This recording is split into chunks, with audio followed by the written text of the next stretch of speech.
ফ্যাসিবাদের বিরুদ্ধে রাজনৈতিক ঐক্য নষ্ট ও ফাটল ধরানোর চেষ্টা চলছে বলে মন্তব্য করেছেন বিএনপির স্থায়ী কমিটির সদস্য সালাউদ্দিন আহমেদ। তিনি বলেন, বিভক্তি সৃষ্টির কারণে মানুষ যেন ফ্যাসিস্টদের অপকর্ম, নির্যাতন, গুম খুনের কথা ভুলতে বসেছে। এর ফলে ফ্যাসিস্টরা পুনর্বাসিত হতে পারে বলে আশঙ্কা প্রকাশ করেন তিনি। রাজধানীর আইইবি মিলনায়তনে সাবেক রাষ্ট্রপতি জিয়াউর রহমানের ৪৪তম শাহাদাত বার্ষিকী উপলক্ষে কৃষকদের আলোচনা সভায় তিনি এসব কথা বলেন। তারেক রহমানের নেতৃত্বে ফ্যাসিবাদ বিরোধী গণতান্ত্রিক আন্দোলনে যারা আমরা সংগ্রাম করেছি গণতান্ত্রিক রাষ্ট্র বিনির্মাণের জন্য, বৈষম্য বিরোধী সাম্যভিত্তিক রাষ্ট্র বিনির্মাণের জন্য, তারা সবাই আজকে দেশ বিরোধী শক্তি হয়ে গেছি। পরস্পর আমাদের মধ্যে বিভক্তি সৃষ্টির মধ্য দিয়ে কেন জানি একটি গোষ্ঠী তাদের ক্ষমতাকে দীর্ঘায়িত করার জন্য অথবা ফ্যাসিবাদী শক্তি এই সমস্ত কুটচালের মধ্য দিয়ে আবার পুনর্বাসিত অথবা ফিরে আসার জন্য চেষ্টা করছে। সাবেক রাষ্ট্রপতি জিয়াউর রহমান সহ বাংলাদেশের সকল গণতান্ত্রিক আন্দোলনে জীবন দানকারী সকলের জন্য দোয়া চাইলেন বিএনপির ভারপ্রাপ্ত চেয়ারম্যান তারেক রহমান। সকল শহীদদের প্রত্যাশিত বাংলাদেশ গড়ে তুলতে সবাইকে ঐক্যবদ্ধ থাকার আহ্বান জানান তিনি। স্থানীয় সময় শুক্রবার সন্ধ্যায় পূর্ব লন্ডনের একটি হলে জিয়াউর রহমানের শাহাদাত বার্ষিকী উপলক্ষে আয়োজিত এক দোয়া মাহফিলে তিনি কথা বলেন।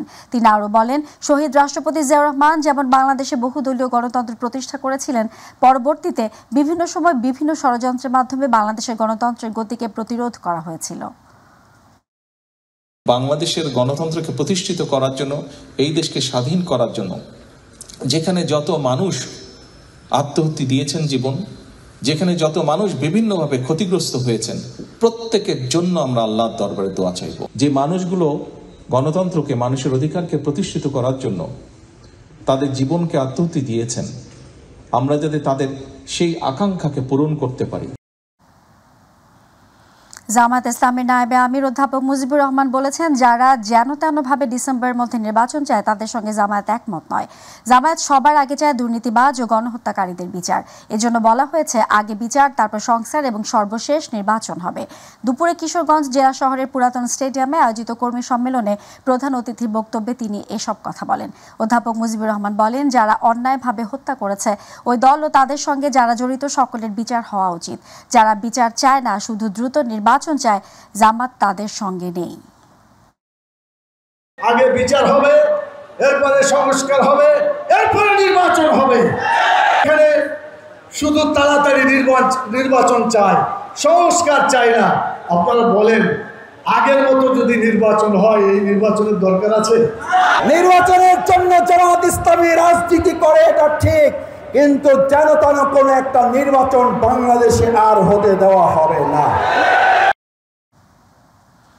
জুলাই আগস্ট মানবতা বিরোধী অপরাধের মামলায় শেখ হাসিনা, আসাদুজ্জামান কামাল ও চৌধুরী আব্দুল্লাল মামুনের বিরুদ্ধে আনুষ্ঠানিক অভিযোগ দাখিল করা হবে কাল। দুপুরে চিফ প্রসিকিউটর তাজুল ইসলাম সাংবাদিকদের তথ্য জানান। ক্ষমতাচ্যুত হওয়ার পরে শেখ হাসিনার বিরুদ্ধে প্রথম কোনো মামলায় বিচার কার্যক্রম শুরু হচ্ছে। চিফ প্রসিকিউটর বলেন, মামলার তদন্ত শেষ করে গত 12 মে মানবতা বিরোধী অপরাধের 5টি অভিযোগ এনে প্রতিবেদন জমা দেয় ট্রাইব্যুনালের তদন্ত সংস্থা। আবু সাইদুর রিপোর্ট। জুলাই ছাত্র জনতার গণ অভ্যুত্থানে নারী ও শিশুসহ নিহত হয় 1400-রও বেশি মানুষ। তীব্র আন্দোলনে পতন হয় আওয়ামী লীগ সরকারের, পালিয়ে যায় শেখ হাসিনা। গত বছরের 17 ডিসেম্বর জুলাই আগস্টে গণহত্যার ঘটনায় মানবতা বিরোধী অপরাধের অভিযোগে দায়ের করা 2 মামলায় শেখ হাসিনা, ওবায়দুল কাদের সহ 46 জনের বিরুদ্ধে তদন্ত 2 মাসের মধ্যে শেষ করার নির্দেশ দেন ট্রাইব্যুনাল। মামলার তদন্ত শেষ করে গত 12 মে মানবতা বিরোধী অপরাধের 5টি অভিযোগ এনে প্রতিবেদন জমা দেয় ট্রাইব্যুনালের তদন্ত সংস্থা। সকালে জাতীয় প্রেস ক্লাবে আন্তর্জাতিক গুম সপ্তাহ উপলক্ষে আয়োজিত সেমিনারে চিফ প্রসিকিউটর তাজুল ইসলাম জানান, জুলাই আগস্ট মানবতা বিরোধী অপরাধের মামলায় শেখ হাসিনা, আসাদুজ্জামান কামাল ও চৌধুরী আব্দুল্লাল মামুনের বিরুদ্ধে আনুষ্ঠানিক অভিযোগ দাখিল করা হবে রবিবার। যে গুম, বাংলাদেশে মানবতা বিরোধী অপরাধ এবং আয়নাঘরের জন্ম, যে সংস্কৃতি যার কারণে হয়েছিল, যে একজন ব্যক্তিকে ক্ষমতায় রাখার জন্য এত কিছুর আয়োজন করা হয়েছিল, কালচারে পরিণত করা হয়েছিল, সিস্টেম ডেভেলপ করা হয়েছিল, সেই অপরাধের যিনি নিউক্লিয়াস, তার বিরুদ্ধে আনুষ্ঠানিক অভিযোগ ইনশাআল্লাহ আগামীকালকে আমরা দাখিল করতে যাচ্ছি। তিনি আরো জানান, বিচার এমনভাবে করা হবে কেউ যেন মান নিয়ে প্রশ্ন তুলতে না পারে। আন্তর্জাতিক অপরাধ ট্রাইব্যুনালের কার্যক্রম একটা আন্তর্জাতিক স্ট্যান্ডার্ড মেনটেন করে করতে হয়, এবং এইটা পৃথিবীর সবচাইতে জটিলতম অপরাধের নাম হচ্ছে ক্রাইমস এগেইনস্ট হিউম্যানিটি বা মানবতা বিরোধী অপরাধ। ক্ষমতাচ্যুত হওয়ার পরে শেখ হাসিনার বিরুদ্ধে এই প্রথম কোনো মামলায় বিচার কার্যক্রম শুরু হচ্ছে।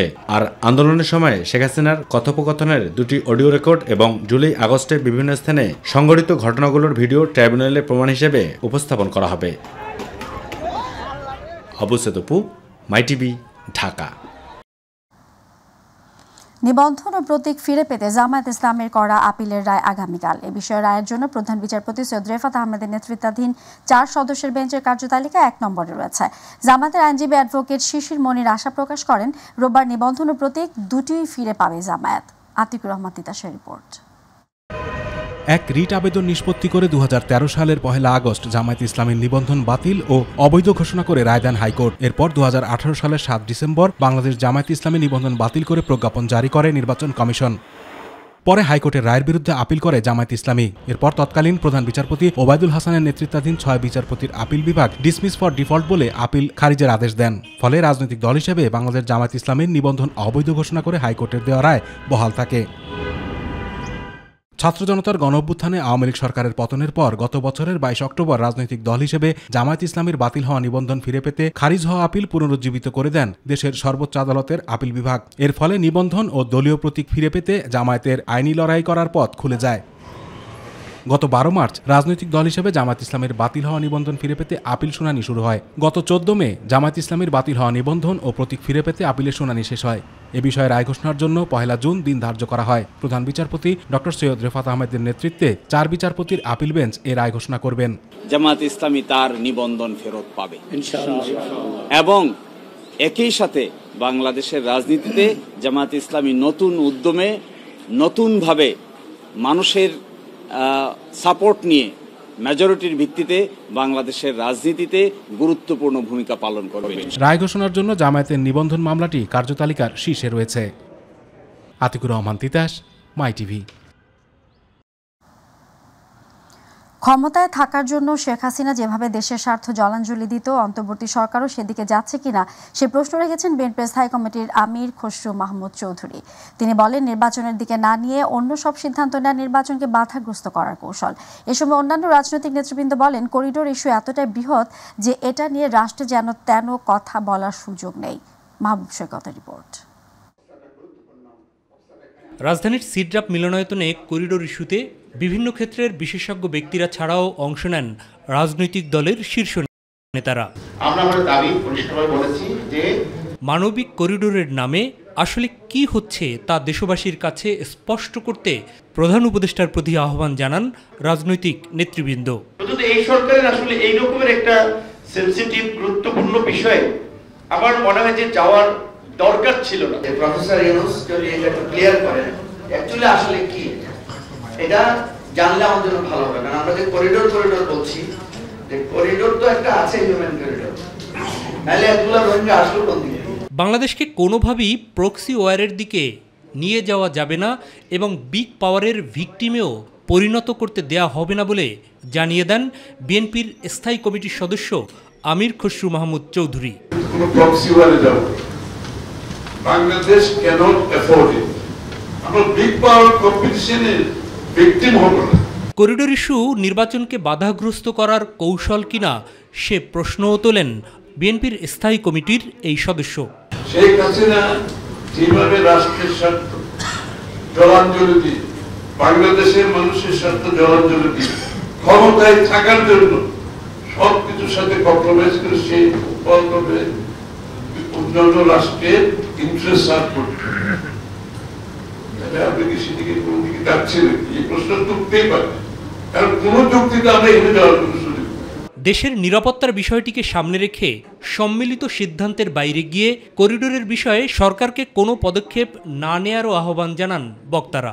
আমরা এরকম কারোর সাথে একটা ফ্রেন্ডশিপের কথা বলতে পারবো না, যেটা আমাদের জন্য সিকিউরিটি কোয়েশ্চেন তৈরি করতে পারে।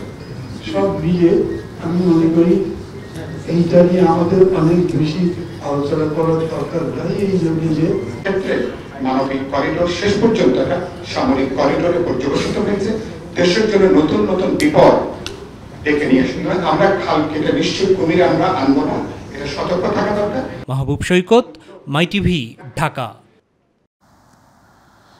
ঈদুল আজহার আর মাত্র 6 দিন বাকি। প্রিয়জনের সঙ্গে ঈদের আনন্দ ভাগাভাগি করতে এরই মধ্যে বাড়ি যাওয়া শুরু করেছে মানুষ। আজ বিশেষ ব্যবস্থায় ট্রেনে ঘরমুখ মানুষের ঈদ যাত্রা শুরু হয়েছে। রেলওয়ে জানিয়েছে ঈদে ঘরমুখ মানুষের ভ্রমণ সুবিধার্থে বাড়তি 5 জোড়া বিশেষ ট্রেন পরিচালনা করা হবে। স্থগিত থাকবে আন্তনগর ট্রেনগুলোর ছুটি।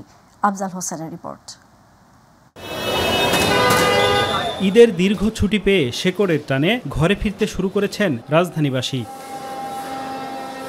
সকাল 6টায় ছেড়েছে ঈদের বিশেষ ট্রেন। এর মধ্যে দিয়েই আনুষ্ঠানিকভাবে ঈদযাত্রা শুরু হয়েছে রেলপথে। বেশিরভাগ ট্রেন শিডিউল অনুযায়ী ছেড়েছে। ভিড় না থাকায় সন্তুষ্টি প্রকাশ করেছেন যাত্রীরা। নানু বাড়ি যাব, দাদু বাড়ি যাব, সব কাজিনরা বিভিন্ন জায়গা থেকে আসবে, অনেকদিন পরে দেখা হবে। আলহামদুলিল্লাহ, যতটা ভাবছিলাম কিন্তু অতটাও ভিড় না। জানি সবকিছু মিলায় সব ভালো। যাত্রীদের নিরাপত্তা ও শৃঙ্খলা বজায় রাখতে স্টেশনে 3 স্তরের চেকিং ব্যবস্থা রাখা হয়েছে। টিকিটবিহীন কেউ যেন স্টেশনে প্রবেশ করতে না পারে সেজন্য রেলওয়ে নিরাপত্তা বাহিনী, রেল পুলিশ এবং আনসার সদস্যরা যৌথভাবে দায়িত্ব পালন করছেন। এখানে এসে দেখলাম যে পরিবেশ অনেক ভালো, বিগত বছরগুলো থেকে এখন কোনো ঝামেলা নেই। এর জন্য আমি বাংলাদেশ সরকারকে ধন্যবাদ জানাই এত সুন্দর উদ্যোগ নেওয়ার জন্য। এবারে যাত্রী সেবায় অতিরিক্ত 10টি ট্রেন চলাচল করবে। এছাড়া কুরবানির পশু পরিবহনের জন্য প্রথমবারের মতো যুক্ত হয়েছে 3টি ক্যাটল ট্রেন। আজকে থেকে ঈদ যাত্রা মূলত শুরু হচ্ছে। এটা ফেরত আনতে গিয়ে যাত্রীদেরকে আগামী 15 জুন পর্যন্ত আমাদের এই ঈদ যাত্রার স্পেশাল ব্যবস্থাটি চলবে। এবার ঈদে আমাদের 5 জোড়া ট্রেন, বিশেষ ট্রেন আমরা ইন্ট্রোডিউস করেছি। 44টি বগি আমরা বিভিন্ন রুটে সংযোজন করছি। অতিরিক্ত 3টা ক্যাটেল ট্রেন আমরা দিয়েছি, ক্যাটেল স্পেশাল নাম দিয়েছি। কাজে এই বিষয়টি এবার নতুন এখানে। এদিকে এখনো যাত্রীদের পদচারণায় মুখর হয়ে ওঠেনি লঞ্চ ঘাট। তেমন ভিড় নেই বাসেও। বেশিরভাগ বাস ছেড়েছে অর্ধেক যাত্রী নিয়ে। ঈদের যে যাত্রী এগুলো এখনো আসতেছে না, যাত্রীর এখনো চাপ নাই, গাড়িতে সিট এখনো খালি যাচ্ছে। মানুষ যথেষ্ট ফোন করেছে এবং টিকিট পেয়েছে, কিন্তু গাড়ির স্বল্পতার কারণে তারা সবাই টিকিট পায়নি। আফজাল হোসেন, মাই টিভি, ঢাকা। পবিত্র ঈদুল আজহাকে সামনে রেখে রাজধানীর অস্থায়ী পশুর হাটগুলোতে চলছে শেষ মুহূর্তের প্রস্তুতি। পাইকারদের থাকা খাওয়ার পাশাপাশি নিরাপত্তার বিষয়টিকে দেওয়া হচ্ছে সর্বোচ্চ গুরুত্ব। হাটগুলোতে রাখা হচ্ছে পর্যাপ্ত সংখ্যক আনসার ব্যাটালিয়ন, থাকছে পশু ডাক্তার। আরও জানাচ্ছেন রাকিব হাসান। ঈদুল আজহাকে কেন্দ্র করে এবার রাজধানীতে বসছে 19টি অস্থায়ী পশুর হাট। এরই মধ্যে হাটগুলোতে চলছে শেষ মুহূর্তের প্রস্তুতি। কোনো হাটে পশু আসা শুরু করলেও বেচাকেনা আরম্ভ হতে সময় লাগবে আরো 2 থেকে 3 দিন। গোখাদ্যের দাম বেশি হওয়ায় এবার পশুর দামও কিছুটা বেশি হবে বলে মনে করছেন ব্যবসায়ীরা। আমার গরু আছে আপনার 1 গাড়ি 2 গাড়ি 3 গাড়ি করে আসছে। আসতেছে? হ্যাঁ আসতেছে, আর 2 গাড়ি আসছে। কেমন আশা করতেছেন এবার আশা তুই ভালো করা আশা আছে, এখন আল্লাহ কৃপা করবে। আমাদের গরু লিবের আসলে পারে দাম দিয়ে নিতে হবে। কেন মনে করেন 90 টাকা 80 টাকা কেজি ভুসি, তারপর গুড় লাগে, 1 কেজি গুড়ের দাম 120 টাকা। আমি এখানে নিয়েছি ধরুন যে গরুটা ছোটোকালে কিনে বাড়ি পুষেছি, খাওয়া পড়া ইত্যাদি করে 3 বছর রাখে এখন বিক্রি করতে চাইছি। রাজধানীর পলিটেকনিক ইনস্টিটিউট সংলগ্ন হাটটির ইজারাদার জানান, নিরাপত্তার জন্য আইন শৃঙ্খলা রক্ষাকারী বাহিনীর পাশাপাশি সার্বক্ষণিক সিসিটিভি ক্যামেরার মাধ্যমে পর্যবেক্ষণ করা হবে পুরো এলাকা। তো আমরা অনুমতি পেয়ে ইতিমধ্যে আমরা মাঠের ভিতরের সকল প্রস্তুতি আমরা সম্পন্ন করে ফেলেছি। আমরা ইতিমধ্যে ট্রাফিকের ডিসি, পুলিশের ক্রাইম ডিসি, র্যাবের সিও, তারপর SB, NSI, DMP commissioner, police headquarter সব দিকে আমরা ইতিমধ্যে কথা বলেছি ব্যাপারীদের সর্বাত্মক নিরাপত্তা নিশ্চিত করার জন্য। প্রাণী সম্পদ অধিদপ্তরের পক্ষ থেকে প্রতিটি হাটেই চিকিৎসক রাখার কথা জানান প্রাণী সম্পদ উপদেষ্টা ফরিদা আক্তার। হাটগুলোতে ভেটেরিনারি ক্লিনিকের আমাদের সার্জনরা থাকবেন, ওখানে স্থায়ীভাবেও থাকবেন এবং মোবাইল ভেটেরিনারি ক্লিনিকও ওখানে কাজ করবে। পশুবাহী ট্রাক সহ হাটে চাঁদাবাজি বন্ধে এরই মধ্যে কেন্দ্রীয় মনিটরিং সেল এবং হটলাইন নাম্বার চালু করা হয়েছে বলে জানান প্রধান উপদেষ্টার প্রতিরক্ষা বিষয়ক বিশেষ সহকারী লেফটেন্যান্ট জেনারেল অবসরপ্রাপ্ত আব্দুল হাফিজ। এখানে কেন্দ্রীয়ভাবে একটা মনিটরিং এর ব্যবস্থা থাকবে, যেখানে একটা সেল গঠন করা থাকবে, একটা হটলাইন থাকবে, যেখানে যে কেউ কোনো যদি চাঁদাবাজির সম্মুখীন হয় কোনো অবস্থাতেই তিনি যেন চাঁদা না দেন। এদিকে অনুমোদনের বাইরে রাজধানীতে কোনো পশুর হাট বসতে দেয়া হবে না বলে জানান ঢাকা উত্তর সিটির প্রশাসক মোহাম্মদ এজাজ। অবৈধ কোনো হাট আমরা এবার অ্যালাউ করব না। 2 সিটি কর্পোরেশনের কঠোর সার্ভিলেন্স থাকবে, পুলিশের সার্ভিলেন্স এবং আমাদের থাকবে। অননুমোদিত কোনো জায়গায় কোনো হাট বসাতে হবে না। রাকিব হাসান, মাই টিভি, ঢাকা। কোরবানির ঈদকে সামনে রেখে ব্যস্ত সময় কাটাচ্ছেন ফেনীর কামার শিল্পীরা। দা, বটি, ছুরি, শান দিয়ে আর নতুন করে বানাতে সবাই ছুটেন কামারপল্লীতে। তবে লোহা দাম বাড়ায় ও কয়লা স্বল্পতায় বিপাকে পড়েছেন কামার শিল্পীরা। প্রতিনিধি আমিন চৌধুরীর তথ্যচিত্রে আরও জানাচ্ছেন শামস তাবরিজ উচ্ছ্বাস। ঈদ ঘনিয়ে আসায় ফেনীর কামারশালাগুলো এখন লোহা ও হাতুড়ির টুংটাং শব্দে মুখর।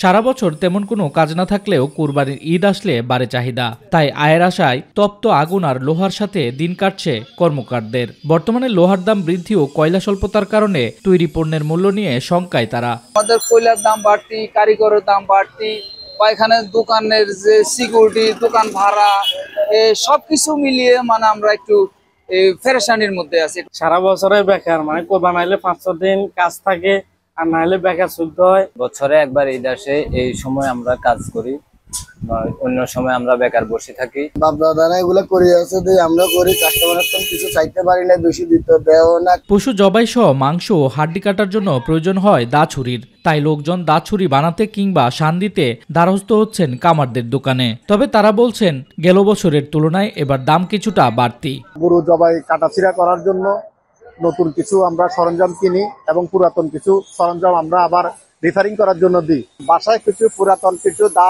ছুরি বা অন্যান্য যন্ত্রপাতি ছিল, এগুলি একটু ধার করার জন্য কামারের দোকানে আসছি। ছুরি, খাওয়ানো ছুরি, গোস্ত কাটা ছুরি, হাড় কাটার ধামা নিতে আসছিলাম। অন্যদিকে নতুন প্রজন্মের কিছু উদ্যোক্তা অনলাইন বেচাকেনার মধ্য দিয়ে চালিয়ে যাচ্ছে এই পেশা। তবে কোরবানির সিজন আসলে বেচা বিক্রি কিছুটা বাড়ে বলছেন তারা। বাংলাদেশের অন্যান্য শিল্পগুলোর কাজকর্ম যদিও আধুনিকভাবে করা গেলেও আমাদের এই কর্মকার শিল্পটা আমরা এখন আধুনিক প্রযুক্তিতে প্রোডাকশনে যাইতে পারতেছি না, কারণ আমাদের যে আধুনিক মেশিনপত্র সরঞ্জাম এগুলো আমরা বাংলাদেশে সোর্স করতে পারছি না। এবার ছোট আকারের প্রতিটি ছুরি বিক্রি হচ্ছে 200 থেকে 500 টাকা দরে, আর বড়গুলো বিক্রি হচ্ছে 800 থেকে 1000 টাকায়। এছাড়াও চাপাতি বিক্রি হচ্ছে 500 থেকে 800 টাকা দরে। শামস তাবরিজ উচ্ছ্বাস, মাই টিভি নিউজ ডেস্ক। 4 দিনের রাষ্ট্রীয় সফর শেষে জাপানের টোকিও থেকে ঢাকার উদ্দেশ্যে রওনা দিয়েছেন প্রধান উপদেষ্টা ডক্টর মোহাম্মদ ইউনূস। শনিবার জাপানের স্থানীয় সময় সকাল 11:20 দিকে দেশের উদ্দেশ্যে রওনা হন তিনি। এই সফরে টোকিওতে অনুষ্ঠিত নিক্কে ফোরামের ফিউচার অফ এশিয়া সম্মেলনে অংশ নেন প্রধান উপদেষ্টা।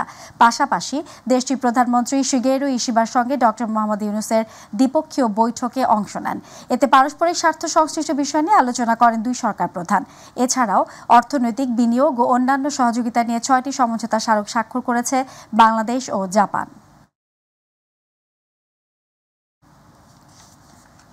সারা দেশে বিশ্ববিদ্যালয় ক্যাম্পাসে নৈরাজ্য সৃষ্টি করে ইসলামী ছাত্র শিবিরের ও দায় চাপানো হচ্ছে অভিযোগ করে সংগঠনটি ঢাকা বিশ্ববিদ্যালয় শাখার সভাপতি SM ফরহাদ বলেছেন, ছাত্রদল মিথ্যা অপবাদ ছড়ানো ও অরাজকতা বন্ধ না করলে তাদের পরিণতিও হবে ছাত্রলীগের মতো।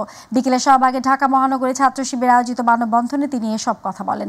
ঢাবি শাখা ছাত্র শিবিরের সভাপতি বলেন, সারা দেশে বিভিন্ন জায়গায় বিশ্ববিদ্যালয় ক্যাম্পাসে নৈরাজ্য সৃষ্টি করছে ছাত্রদল, কিন্তু ছাত্র শিবিরের ওপর দায় দিয়ে মিথ্যা তথ্য ছড়াচ্ছেন তারা।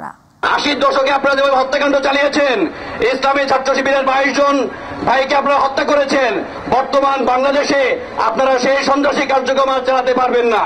সন্ত্রাসী ছাত্রলীগকে যেমন এদেশের ছাত্র জনতা স্পষ্টভাবে তাদেরকে জবাব দিয়ে এদেশ থেকে তাদেরকে তাড়িয়ে দিয়েছে, ছাত্র দল যদি সেই রাস্তা বেছে নেয় তাদেরকেও এদেশ থেকে তাড়িয়ে দেওয়া হবে।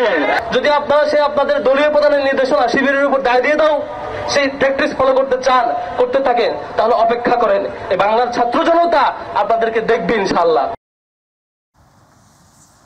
জুলাই বিপ্লবের একক কোনো শক্তি নয়, অভ্যুত্থানে ফ্যাসিস্ট বিরোধী সকল শক্তি এক হয়ে 5 আগস্ট ঘটিয়েছে। তাই জুলাই ঘোষণাপত্রে আলেম সমাজের ভূমিকা তুলে ধরার আহ্বান জানান ইউনাইটেড পিপলস বাংলাদেশের নেতাকর্মীরা। বিকেলে ইউনাইটেড পিপলস বাংলাদেশের আয়োজনে যাত্রাবাড়িতে জুলাই ঘোষণাপত্র, মাদ্রাসা শিক্ষার্থী ও আলেম সমাজের ভাবনা শীর্ষক সভায় তারা এসব কথা বলেন। অনুষ্ঠানে তারা বলেন, আলেমরা দেশের ক্রান্তি লগ্নে কাঁধে কাঁধ মিলিয়ে কাজ করেছে। 24 গণ অভ্যুত্থানে আলেম সমাজের ভূমিকা আকাশচুম্বী। এ সময় সমাজের বৈষম্যমূলক উপাদানগুলো নিরসনের মাধ্যমে নতুন বাংলাদেশ বিনির্মাণ করা না গেলে গণ অভ্যুত্থানের সকল ত্যাগ বৃথা হয়ে যাবে বলেও মন্তব্য করেন দলটির নেতারা। তৈরি পোশাক শিল্প মালিকদের সংগঠন বিজিএমইএ পরিচালনা পর্ষদের নির্বাচনে ভোট অনুষ্ঠিত হয়েছে। ঢাকার রেডিসন হোটেলে সকাল 8টায় ভোট গ্রহণ শুরু হয়। বিজিএমইএ জানায় ঢাকায় ভোটারের সংখ্যা 1561। সংগঠনটির 35টি পরিচালক পদে নির্বাচন কেন্দ্রিক 3 জোট ফোরাম, সম্মিলিত পরিষদ ও ঐক্য পরিষদ প্রতিদ্বন্দ্বিতা করছে।